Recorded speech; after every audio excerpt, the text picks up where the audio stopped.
यहाँ पर देख सकते हैं काफ़ी भयानक एक्सीडेंट हुआ है, जो पूरी रोड में गाड़ी पलटी हुई है और इधर घाटी में से ढूलती हुई गाड़ी आई है और ब्रेक कंट्रोल नहीं हुआ तो इधर से घसीटाते हुए गाड़ी यहाँ से पलटी हुआ है।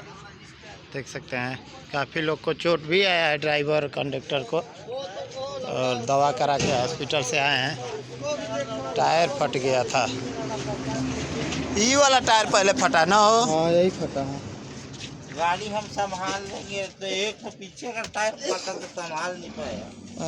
अरे फटा तो क्या करता? आगो का फटे रहती तो क्या होती? गांड फट जाती था। जब पाछे टायर फटी तो पीछे का टायर फटा तब तो संभाल लेना चाहिए हो। यही चला रहे थे ना, वो तो जुआर कर दे जाने दो। ब्रेक मार मार कर दे कहता का डायरेक्टर है वापस जलना में कितने इतना पूरा गाड़ी छोड़िए इस टायर को पीछे खाए पूरा पलट गया, एकदम साफ है। ए भैया